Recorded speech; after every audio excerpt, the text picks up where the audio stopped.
Café com Direito. Oferecimento Casa da Roça Dona Bela, Café Santa Clara e Estúdio Vitória, sua produtora de áudio online. Estúdio Vitória, tem bom atendimento. Estúdio Vitória, tem vários locutores. Estúdio Vitória, tem vozes masculinas, femininas, infantis. Tem jingle pra sua empresa. Estúdio Vitória tem o melhor preço e garantia. Vem pra cá, entrega seu material em até 5 horas. Estúdio Vitória, é só acessar www.estudiovitória.com. Estúdio Vitória, sua produtora de áudio online. Aqui é onde começa a diferença do café mais gostoso. O Café Santa Clara. Aqui são selecionados somente os melhores grãos.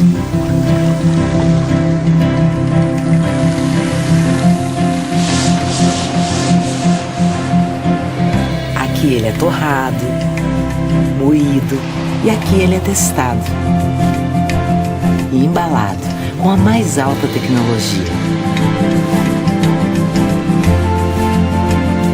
para finalmente ser aprovado. Aqui, aqui, aqui, aqui, aqui, aqui, aqui, aqui. Santa Clara, a diferença é clara. Casa da Roça Dona Bela, localizado no Projeto Califórnia, em Canindé de São Francisco, Sergipe. Acompanhe nossos cardápios e horários de funcionamento pelo Instagram, @Casa da Roça Dona Bela. WhatsApp 79991216683. Olá, tudo bem? Bem-vindo ao nosso primeiro encontro Café com Direito, um oferecimento da Casa da Roça Dona Bela, Café Santa Clara e Estúdio Vitória. Hoje começamos o nosso projeto com Cícero Pereira, doutor, também policial militar do estado de Sergipe. Cícero, prazer e obrigado por aceitar o convite desse projeto. Hoje vamos conhecer um pouco da sua história. Depois desse bate-papo da sua história, a gente vai debater alguns temas pertinentes à nossa sociedade. E as pessoas que já tiverem dúvidas acerca do direito, vai em nosso canal escrever a sua dúvida e em nosso outro encontro, um próximo encontro, a gente vai responder a dúvida do cidadão que vai comentar aí em nossas redes sociais. Cícero, conhecendo um pouquinho quem é Cícero Pereira, né, conhecido aqui em Canindé de São Francisco, na região do Sertão, como Pereirinha, ou alguns até Sargento Pereira, né? Quem é Cícero Pereira? Qual a sua naturalidade? É aqui mesmo de Canindé de São Francisco? Nasceu onde? Conta um pouquinho aí da sua história. Bom, Damião, primeiramente agradecer, né, a oportunidade. Fiquei muito feliz com o convite, né? Me senti bem satisfeito com a oportunidade em ter você como profissional de reconhecimento não só no Sertão, como no estado de Sergipe inteiro, tá certo? Eu nasci na cidade de Feira de Santana, certo? Eu sou filho de Plínio Mota Aragão e de Eulália Pereira dos Santos. Meu pai é baiano de Feira de Santana e minha mãe é sergipana de Japaratuba, aqui no Vale do Cotinguiba, né? Próximo ali a Maruim, Capela, Vale do Cotinguiba ali. Eu me alfabetizei com 10 para 11 anos, certo? No grupo escolar Dr. João Duarte Guimarães, né, hoje bairro de Feira de Santana chamado Limoeiro, à época povoado de Feira de Santana. E quando você se formou já tinha esse desejo de ser policial militar, de se formar em direito? Bom, meu pai, ele foi delegado comissionado, né, naquela época que tinham delegados comissionados, chamados delegados, chamados, né, à época, popularmente delegados calça curta, né, que eles não tinham uma formação, não eram concursados, mas enfim, ele foi comissionado como delegado lá em Feira de Santana. Eu despertei para a área de segurança de forma natural, por conta do dia a dia que eu vivia. Tinha alguns policiais que moravam lá no bairro E sempre que eles passavam, eu sempre estava por ali pelo bairro brincando com os colegas e eu vi eles passando, fardados, certo? E muitos eram conhecidos nossos, amigos nossos, então aquilo me despertou aquela curiosidade, aquela vontade de seguir a carreira militar. Mas, por outro lado, eu sempre tive uma grande vontade de ser advogado, né? Desde garoto eu tinha essa vontade de ser advogado, de militar aí na área do direito. E qual foi a primeira realização? Polícia Militar ou a graduação, o bacharel em Direito? Pronto. Eu fui aprovado no concurso da Polícia Militar do Estado de Sergipe no ano de 2005, certo? Fui chamado devido são várias fases o concurso, eu fui chamado em 2006, fiz o curso de formação no 4º Batalhão de Polícia Militar, aqui localizado na cidade de Canindé de São Francisco, certo? E posteriormente, em 2008, após a minha formatura, eu me formei, concluí o curso de soldado em junho de 2007, já emplaquei o vestibular da Universidade do Estado da Bahia, aqui em Paulo Afonso, na Bahia, divisa com o estado do Sergipe, e graças a Deus fui aprovado e iniciei o curso de Direito lá em agosto de 2008. Na área policial você também tem um histórico exemplar, né? Participou inclusive da fundação da CEOPAC, que agora é batalhão da Polícia de Caatinga, né? Pronto. No ano de 2008, em maio de 2008, apareceu a oportunidade para que nós realizássemos o primeiro COPAC, né? Ao qual não só eu, como outros valorosos companheiros, né? Entre eles o saudoso Capitão Oliveira, né? Major Oliveira, em memória, realizamos o curso de Operações Policiais em área de Caatinga em 2008, em maio de 2008, e graças a Deus logramos êxito e nos formarmos. Posteriormente foi fundado a época PEPAC, né, Pelotão Especial de Policiamento em Área de Caatinga, ao qual fiz parte, né, e segui toda essa trajetória de pelotão até companhia, né? Foi primeiro pelotão, depois companhia de policiamento especializada em Área de Caatinga, depois foi companhia independente. Para os nossos telespectadores que acompanham, qual a diferença do pelotão, da companhia e agora do batalhão? Pronto, perfeito. O pelotão é uma fração de homens, né, ao qual é comandado por um segundo ou primeiro tenente, certo? A companhia, pelo nosso regulamento, é comandado por um capitão ou major, né, dependendo se você é independente ou não. E o batalhão, né, um major pode comandar, mas dentro da função de comandante fica ali entre tenente-coronel e coronel. A diferença básica é essa de oficiais, né? Se eles são subalternos, intermediários ou oficiais superiores, para exercer a função de comando de acordo com a fração da tropa que eles vão comandar. Sua relação com o Major Oliveira, além de uma relação de comando para policial na hierarquia militar, havia também uma relação de amigos? Ah, sim, mas é uma relação que transpassava a questão do profissionalismo.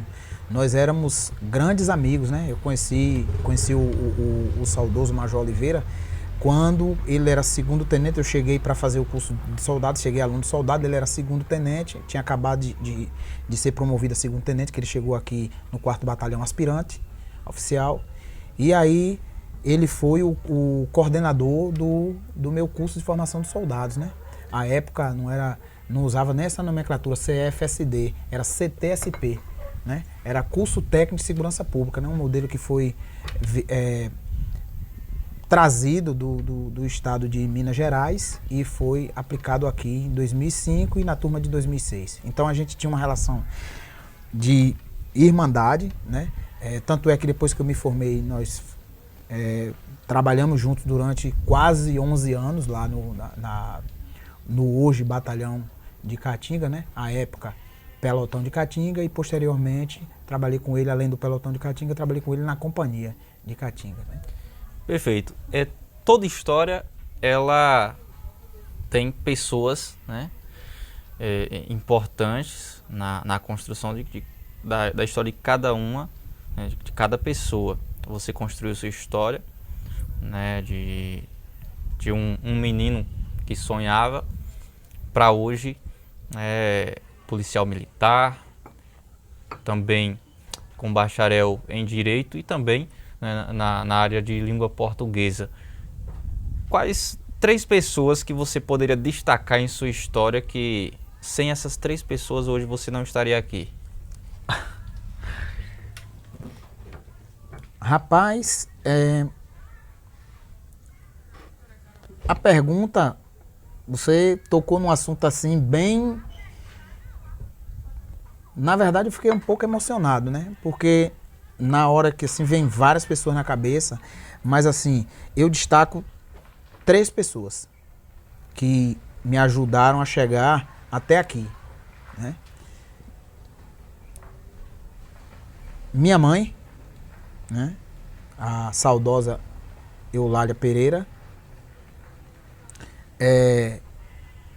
minha irmã, né? Ao qual eu mando um forte abraço, minha irmã Márcia Catiane, né? Acabou recentemente agora, inclusive, acabou de ser aprovada no exame de ordem da OAB, né? Mando um beijo, um abraço para ela, parabéns, é um orgulho pra gente, certo?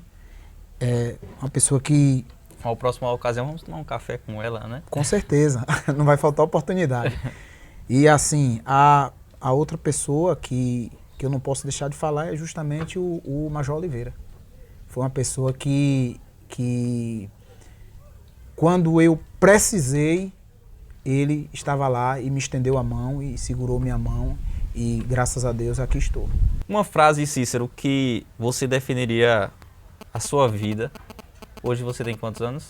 Hoje eu estou com 45 anos. 45 anos. Uma frase que você definiria esses 45 anos aí de história. Uma frase que eu definiria os 45 anos é: tudo posso naquele que me fortalece. Frase perfeita. Religião, tem alguma? Sou católico. Minha mãe era católica, apostólica romana, da Legião de Maria, inclusive. E eu fiz catecismo, né? Fiz todos os sacramentos da iniciação cristã. Eu sou crismado, sou batizado, fiz primeira comunhão, né? Todos os sacramentos da iniciação cristã eu fiz, muito por influência dela, da minha mãe. 3 superações que eu sei que cada superação a gente se fortalece, né? São momentos que a gente tem que utilizar como fortalecimento para quem a gente é hoje. 3 momentos que você teve que superar, que você teve que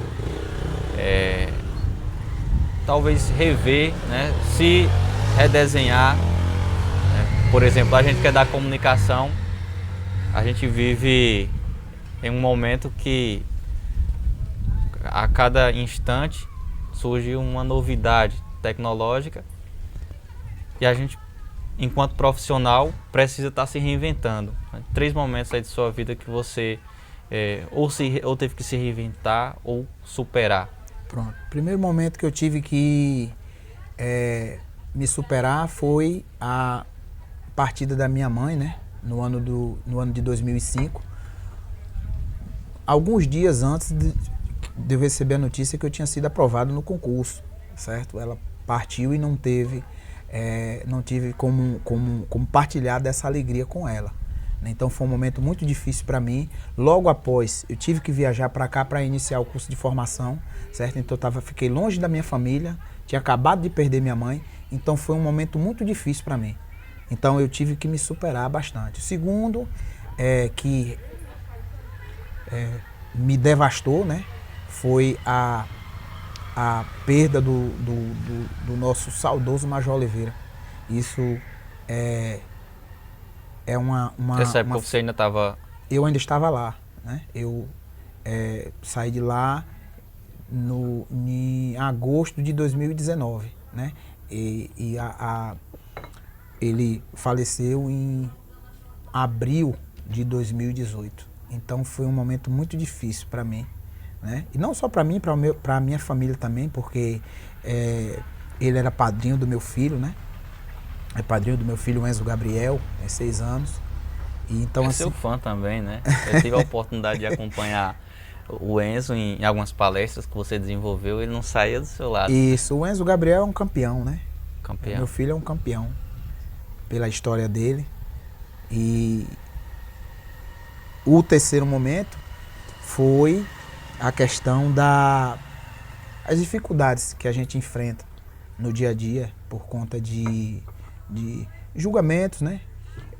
Muitas vezes baseado em preconceitos, né? Todo preconceito ele é perigoso, ele tem que ser desestimulado, certo? E eu, como jurista que sou, né? Como militante, agente na área de segurança pública, a gente tem que desestimular esse tipo de coisa. Exato. Então esses três pontos eu acredito que tenha sido um divisor de águas na minha vida.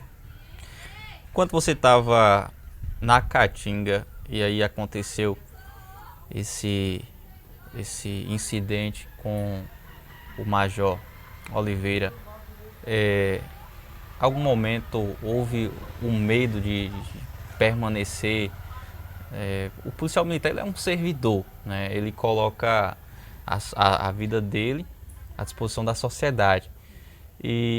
Mas por trás de uma farda tem um homem com família, né, e com história. E após aquela situação, aquele momento que foi, né, chocou não só o estado de Sergipe, toda a região, principalmente as regiões dos sertões, onde tem companhia de Caatinga, falaram a mesma língua, né? Houve um certo medo, Pereira. Como você lidar com medo no dia a dia? Bom, o medo faz parte do ser humano, né? Mário Sérgio Cortella, né, que é um grande filósofo, né, escritor, ele fala que o homem que não tem medo, tenha medo deste homem, né? Então, todo ser humano, ele tem medo, né? O lidar com o medo é que vai te diferenciar das outras pessoas. Então, os policiais, né, de uma forma geral, mas em especial os policiais guerreiros, os guerreiros de Caatinga, eles são pessoas destemidas, né?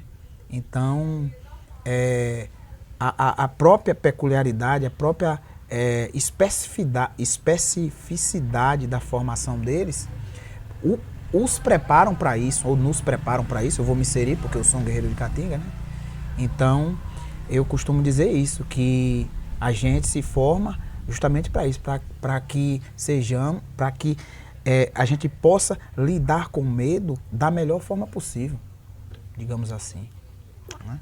E a outra pergunta que você me fez a respeito de como eu lidei com a situação, uma situação bastante difícil, complicada, que porque até hoje... Se não tiver um preparo, o profissional pode entrar até em choque, exatamente, né? Pela situação, circunstância, o próprio medo. Exatamente, né? Então, assim, a gente... Eu tenho muita fé em Deus, né? Então, acho que Deus, ele agiu e ele age na minha vida e ali, naquele momento, ele agiu e segurou minha mão. Foi o que eu mais pedi, para que eu tivesse um autocontrole, para que eu me mantivesse firme. Antes da gente encerrar esse primeiro bloco, para passar os comerciais também dos nossos colaboradores, né, as pessoas que foram responsáveis, Cícero, para que esse primeiro encontro acontecesse, a Casa da Roça Dona Bela, né? Inclusive, já teve aqui em outras ocasiões? Já jantei aqui algumas vezes trabalhando. Um ambiente, né, muito familiar. A gente vai... Acolhedor. A gente vai estar apresentando logo mais um pouquinho aqui do espaço da Casa da Roça Dona Bela, né, para você trazer sua família, tomar um cafezinho de manhã. À noite também tem a parte de janta, né, um ambiente bastante tranquilo. Eu gosto muito de sempre estar por aqui à noite com minha família. É um ambiente que a gente consegue conversar, refletir um pouquinho e compartilhar os melhores momentos, né? Com os amigos e com a família. Graças a Deus. Café Santa Clara, também a gente quer agradecer a parceria e também do Estúdio Vitória. Cícero, 3 pessoas que hoje ocupam o quadro das pessoas mais importantes na sua vida. Uma delas, eu acho que eu já sei quem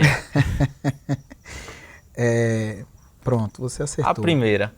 Acertou. Meu filho Enzo Gabriel, tem 6 anos. Dá um beijo pra ele, né? Estava com ele hoje à tarde, passou a tarde comigo, né? Tem 6 aninhos. Como eu disse, é um campeão, né? Com 2 anos e pouco, 2 anos e 4 meses, para 2 anos e 6 meses, foi diagnosticado com a síndrome do espectro autista, né? Grau 1, e daí se iniciou um tratamento e uma terapia, e desde então ele está aí militando aí nessa terapia e graças a Deus o tá sonho muito dele bem. é ser policial também? Ele fala muito, né? Mas ele vai ter tempo para isso, com fé em Deus. A segunda pessoa, não poderia deixar de falar, minha irmã, Márcia Catiane. Você tem uma história também muito bonita com sua irmã, né? Minha irmã é minha segunda mãe, né? Eu sou órfão de pai e mãe, né? Então minha irmã terminou de me criar. Minha irmã me ajudou com meus estudos, minha irmã pagou a inscrição do meu concurso, né? Minha irmã pagou as minhas despesas para que eu viajasse, né? Despesas com pousada, com deslocamento dentro de Aracaju, que eu fiz a prova em Aracaju, né? Alimentação, translado até o local de prova. Então, assim, fora a parte que ela fez lá de preparação, na época eu não estava trabalhando, então ela segurou a peteca aí, né? Então, uma pessoa que é mais do que especial para mim, eu amo muito. A terceira pessoa? A terceira pessoa já se encontra num outro plano, né? Mas, como eu disse, significa muito, não só para mim, como para minha família, né? A própria minha irmã gostava muito dele, era compadre dela, né? Também, que é o Capitão Oliveira, né? O saudoso Major Oliveira, promovido pós-morte a Major. Aqui é onde começa a diferença do café mais gostoso. O café Santa Clara. Aqui são selecionados somente os melhores grãos.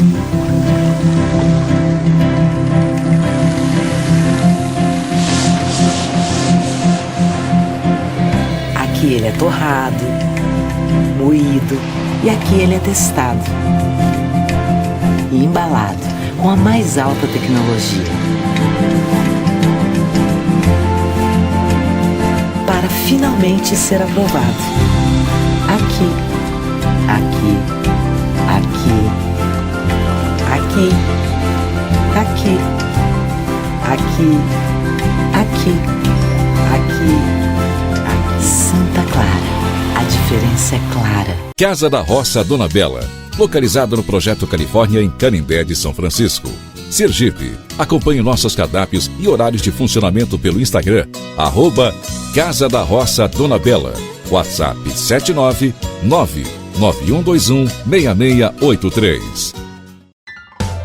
Estúdio Vitória, tem bom atendimento. Estúdio Vitória, tem vários locutores. Estúdio Vitória, tem vozes masculinas, femininas, infantis. Tem jingle pra sua empresa.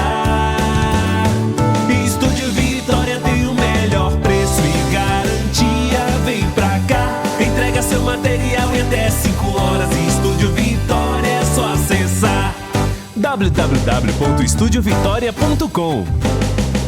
Estúdio Vitória, sua produtora de áudio online. Bem-vindo novamente ao nosso encontro Café com Direito, com Cícero Pereira, da Minha Feitosa. Cícero, nosso primeiro tema, nosso primeiro encontro, conhecemos um pouco da sua história, então vamos caminhar junto à sua história. Área de segurança pública.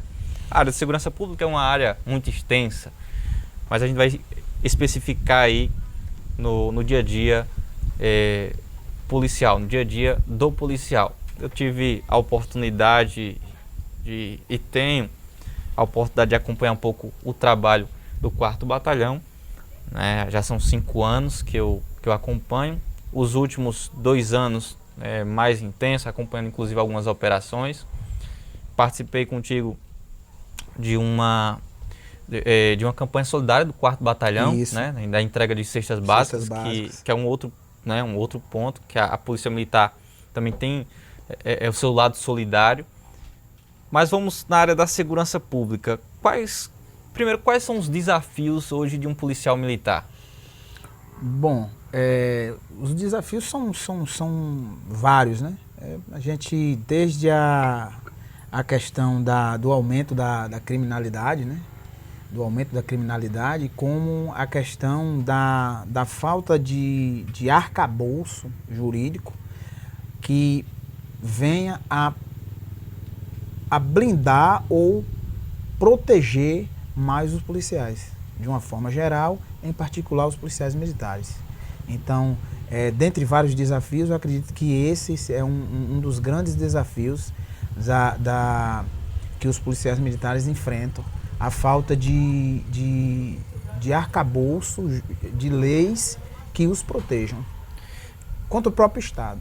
A questão do aumento da criminalidade, qual a sua opinião? O aumento da criminalidade, ela está associado também à falta de investimento do poder público, no caso, a falta da própria presença do poder público em determinadas áreas, ou o sujeito ele toma a decisão de entrar na criminalidade? Bom, antes da gente entrar, a criminalidade é uma coisa, é um fenômeno bastante complexo, né? Mas a gente tem que partir sempre de 3 pilares. Quais são os pilares da sociedade? Segurança, saúde e educação, né? Eu chamo os 3 pilares básicos: segurança, saúde e educação. Se você não oferece a segurança, né? Você não tem saúde, você não tem educação, a tendência é que a criminalidade aumente vertiginosamente até chegar a um ponto que nós vivenciamos aí, né? A questão do agente, do sujeito ingressar na criminalidade, aí vai depender de vários fatores, inclusive fatores políticos, de investimento nessas 3 áreas que eu disse especificamente, para que ele se insira ou não nessa realidade de criminalidade. Tá certo? Cícero, a violência doméstica é um dos problemas, acredito que o 4º Batalhão também é um dos que o 4º Batalhão é mais acionado, né?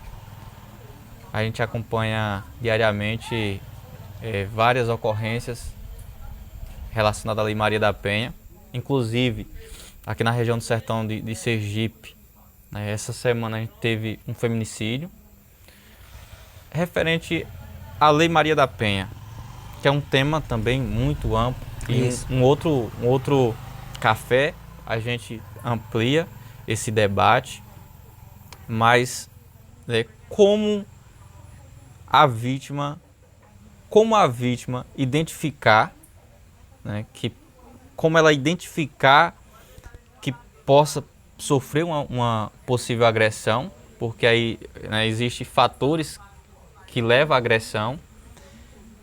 A primeira pergunta. E a segunda pergunta, né, muitas mulheres às vezes conversam com a gente que é da imprensa, que sofre a violência doméstica, mas tem medo de denunciar, né, com medo de ser punida pelo companheiro ou ex-companheiro. Bom, como você mesmo disse, Damião, é um tema bastante complexo, né? A primeira pergunta eu vou responder da seguinte forma. A Lei Maria da Penha, para a gente entender a Lei Maria da Penha, a gente tem que saber o seguinte. Existem 2 polos na Lei Maria da Penha. Existe o polo ativo e o polo passivo, ou seja, vai ser o autor e a vítima. O autor é o polo ativo e a vítima é o polo passivo. Pela Lei Maria da Penha, rapidamente, só para a gente esclarecer, para quem está nos ouvindo, no polo passivo sempre vai figurar uma mulher. Sempre vai ser uma mulher, né? No polo ativo, ou seja, o autor, ele pode ser uma mulher ou pode ser um homem, certo? Obrigatoriamente no polo passivo tem que ser uma mulher, tá certo? A questão que leva as mulheres a não denunciar os seus cônjuges, seus companheiros, seus conviventes, é de circunstâncias variadas, tem várias circunstâncias, vários pormenores, desde a questão de dependência financeira, né? Medo, dependência financeira, medo, falta de esclarecimento, certo? E outras situações sociais que levam a esse tipo de fenômeno que no sertão, como você bem disse, são casos assim alarmantes, né? Em todo o nosso sertão. Esse feminicídio que aconteceu agora recentemente foi justamente por isso, por conta da mulher ela não denuncia, certo? Fica sofrendo aqueles abusos e aquilo vai aumentando gradativamente até chegar à fatalidade que aconteceu. Aqui na região do sertão a gente tem muita questão da mulher depender financeiramente do homem, né? Que talvez os números estejam muito relacionados a isso. Com certeza.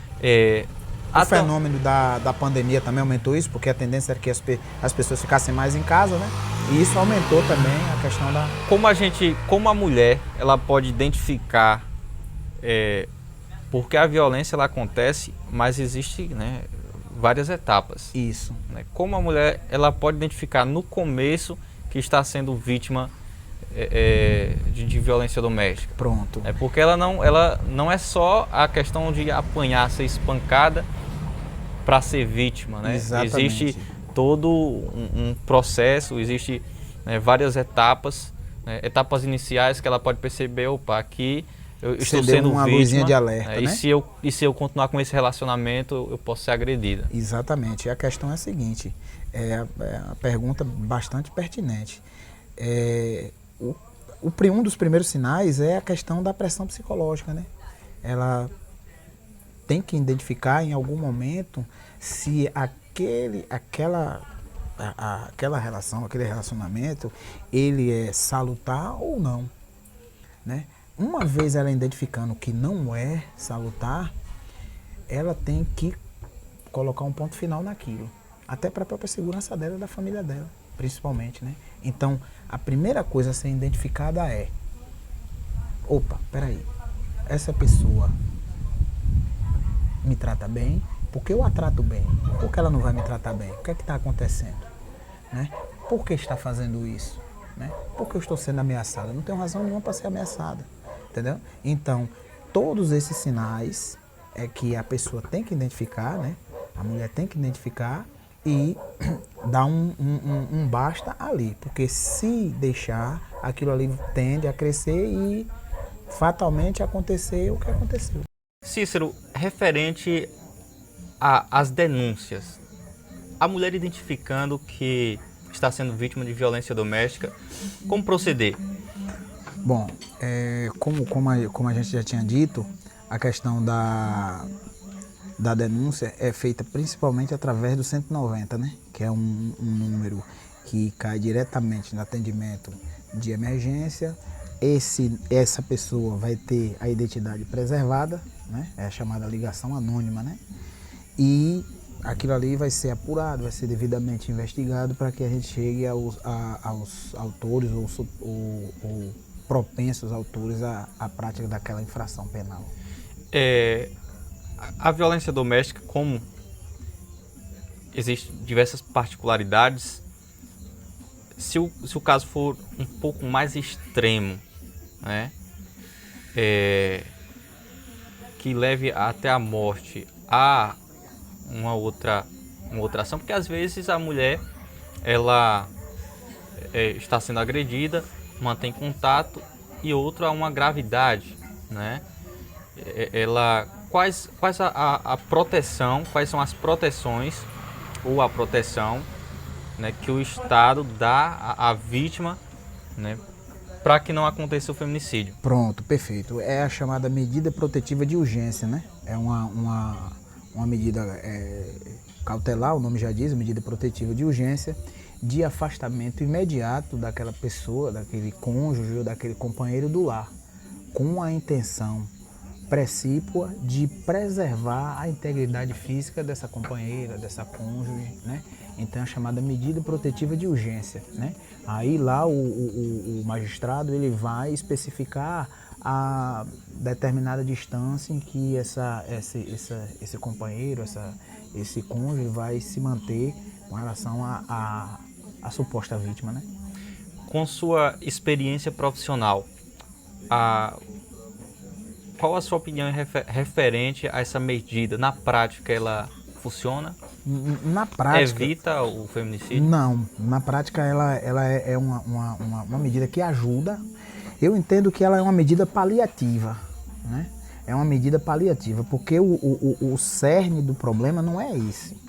O cerne do problema, a gente já tinha dito lá atrás, no início do nosso bate-papo, que o cerne passa por questões sociais, do ponto de vista educacional e até cultural, né? A questão do homem ainda achar que a mulher é a propriedade, é um objeto. Isso não existe, certo? Então, assim, é uma medida importante, mas eu a vejo como uma medida paliativa, né? Outras políticas de proteção à mulher devem ser colocadas em práticas o quanto antes. Agora, daí a gente saber quais as políticas, aí a gente tem que fazer um estudo mais aprofundado desse fenômeno, né? Mas o princípio, né, a mulher que sofre violência doméstica, para ela evitar que essa violência, porque se há um indício de violência, né, pode-se chegar ao feminicídio. Isso. Né, se há violência, pode-se chegar, né, é o último estágio ali da violência doméstica. A mulher, ela necessita de uma decisão, uma coragem. Exatamente. O último fórum, você tocou num tema muito importante. O último Fórum Nacional de Segurança Pública, a estatística mostrou no último Fórum de Segurança Pública que a maioria dos feminicídios ele começa com pequenas agressões, né? E muitas vezes agressões físicas, não precisa ser agressões físicas, pode ser a situação de ordem moral, de ordem psicológica, e que aquilo vai descambando futuramente para um propenso feminicídio. Então, o Fórum Nacional de Segurança Pública é um fórum, um estudo, uma revista que ela sai anual, certo? E o último agora que saiu, mais atual, dentro da estatística, estava lá que, questão de política criminal, que a maioria dos casos de feminicídio, eles começam com pequenas agressões diárias. Então, só reforçando, a mulher que é vítima de violência doméstica ou até pessoas familiares, né, que conhecem casos, pode denunciar. Repete só o canal de denúncia. Pronto, o canal de denúncia que a gente tem principal é o 190, né? Liga lá no 190, faz sua denúncia, né? Sua identidade vai ser completamente preservada, certo? Completamente. Muita gente pergunta, olha, mas quando a pessoa ligou, mas eu não quero que diga que fui eu que liguei e tal. Olha, isso não existe, tá certo? A identidade é preservada, é uma ligação anônima. Para fechar esse assunto de violência doméstica, os casos de violência comprovados, eles não há a possibilidade de fiança. Confere? Confere. Quais são os casos? Existem casos que haja a probabilidade de fiança do cidadão ser conduzido e pagar aquela fiança Existe, assim, para a gente entender melhor essa situação de fiança, que na verdade uma fiança é uma liberdade provisória. Então, assim, toda violência doméstica ou familiar em que há algum tipo de lesão corporal ou física, psicológica, moral, principalmente a lesão corporal no âmbito da relação doméstica familiar, né? Ela geralmente quando descamba para lesão corporal de natureza grave ou gravíssima, que esse autor, esse companheiro, esse cônjuge, esse convivente praticou, geralmente quando esse autor chega na audiência de custódia, o juiz converte a prisão dele em flagrante em prisão preventiva, certo? Na medida que o magistrado converte a prisão dele, que era no flagrante, ele converteu em preventiva, ele ali já vai dizer que o autor vai ficar preso. Então ele não vai ter a liberdade provisória, porque se ele fosse ter a liberdade provisória, ele ia livrar-se solto. Então, geralmente, quando envolve lesão corporal de natureza grave ou gravíssima, o juiz nega a fiança, a liberdade provisória. Fechando esse tema de violência doméstica, Cícero, um outro tema que a gente quer debater e tirar até algumas dúvidas das pessoas que acompanham um pouco o nosso trabalho referente ao dia a dia da polícia, a questão de abordagens, né? Quais são os pontos chaves, né, para, por exemplo, uma equipe policial realizar a abordagem, ter como suspeição um indivíduo? Bom, vamos lá. Damião, mais uma vez, quero lhe parabenizar, né, essa pergunta que você fez assim, de suma importância para responder várias outras. É um tema bastante complexo, mas eu vou tentar, de forma resumida, deixar bem claro para quem nos ouve. Seus seguidores, né? Há pouco tempo atrás, algum tempo atrás, as abordagens realizadas por agentes de segurança se baseavam na fundada suspeita subjetiva, a chamada fundada suspeita subjetiva, certo? Houve uma mudança, certo? Que não cabe a nós discutirmos nesse momento aqui. Houve uma mudança. E essa mudança, os nossos tribunais superiores entenderam que essa fundada suspeita subjetiva deixava margem para que fosse, entre aspas, tivesse algum tipo de procedimento por parte dos agentes de segurança de agir de forma escusa, que não aquele propósito de realizar a abordagem legal. Então, com essa mudança, a abordagem policial hoje, por agentes de segurança pública, por assim dizer, é baseada na fundada suspeita objetiva, né? Aí, se nós formos destrincharmos o que seria uma fundada suspeita objetiva, a gente vai ver que tem lá, fundada suspeita, indícios de que aquela pessoa leve consigo objetos ou armas ou algum outro ilícito que esteja levando consigo, características, né, da pessoa suspeita, ou mesmo se ele tiver uma situação de flagrância, que aí não seria mais nem a fundada suspeita objetiva. Características quais a gente poderia as características, para a gente entrar nas características, a gente tem que falar de alguns flagrantes, né?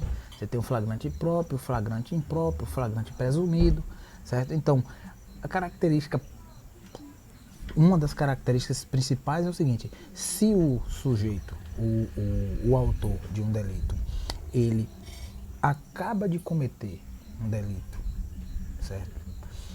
Ou ele é perseguido logo após o cometimento desse delito, ou se ele é encontrado logo depois, o termo é esse, logo depois, com objetos ou circunstâncias que levem a crer que foi ele o autor daquela infração penal. Esse seria o cerne principal da fundada suspeita objetiva. E para finalizar o nosso encontro de hoje, é um encontro muito proveitoso, que o principal objetivo foi conhecer um pouquinho da sua história, para a gente tá se encontrando em outros cafés, né? E as pessoas que tiverem dúvidas, né? Qualquer dúvida em relação ao direito ou sugestões de temas também podem estar comentando. Nosso próximo encontro, Cícero, a gente vai trazer essas perguntas, essas sugestões e iremos estar dialogando aqui. Pronto, Damião. Eu agradeço a você, aos demais companheiros pela oportunidade, certo? Falar que eu estarei sempre à disposição do amigo para qualquer esclarecimento, tanto para você como para seus ouvintes aí. Para a gente finalizar, tem concursos públicos já acontecendo aqui na região, no estado de Sergipe. Também há uma expectativa muito grande até no próprio concurso público da Polícia Militar do estado de Sergipe, né? Sim. Que possivelmente aí, talvez esse ou nos próximos anos possa estar acontecendo. Você também, né, tem um projeto referente a ajudar as pessoas que têm interesses, né, em adentrar a área da segurança pública. Fala um pouquinho para a gente, compartilhar um pouquinho referente a esse projeto. Pronto, é muito importante, Damião, essa questão que você tocou no assunto, porque a questão dos concursos agora que estão bem em voga, especificamente no estado de Sergipe, o atual chefe do executivo acabou, alguns dias atrás ele anunciou um futuro concurso público para as forças policiais do estado. Inclusive hoje foi publicado o edital para 60 vagas de perícia, né? Da polícia científica, né? E há uma previsão de concursos para a Polícia Militar. Não foi comentado sobre vagas, ainda essa questão, essas informações ainda são incipientes, mas há uma previsão de concurso público. E, geralmente, como é Polícia Militar, há uma quantidade muito grande de vagas. Né? Só que uma informação muito importante que eu vou deixar para seus ouvintes aí. O último concurso da Polícia Militar, concurso de 2018, foi no ano de 2018 e a validade desse concurso já expirou. Esse concurso de 2018 foi o último concurso de soldado da Polícia Militar para nível médio.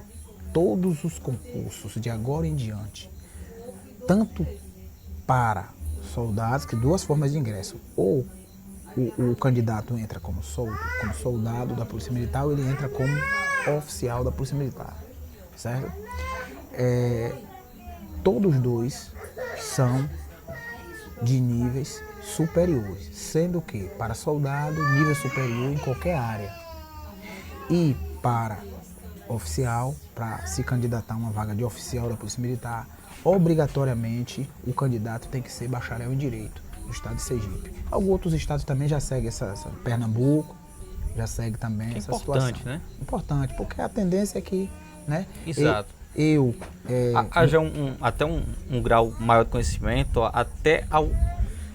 porque são servidores públicos que vão estar ali para cuidar da sociedade. Então tem todo um tratamento. À medida que a gente se qualifica mais, a tendência é a gente prestar um melhor serviço. Exato. Não é isso? Então, assim,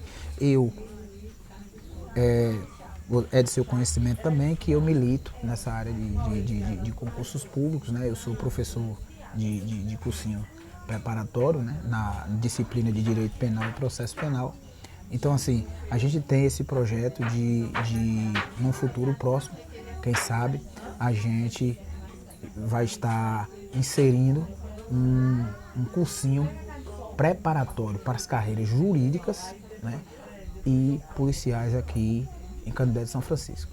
Cícero, quero agradecer por esse encontro, nosso primeiro Café com Direito. Vocês que tiverem qualquer dúvida da área do direito, pode interagir, pode mandar mensagem para a gente. Dúvida, temas, né? Olha, Damião, olha, Cícero, eu quero que vocês abordem sobre esse tema aqui.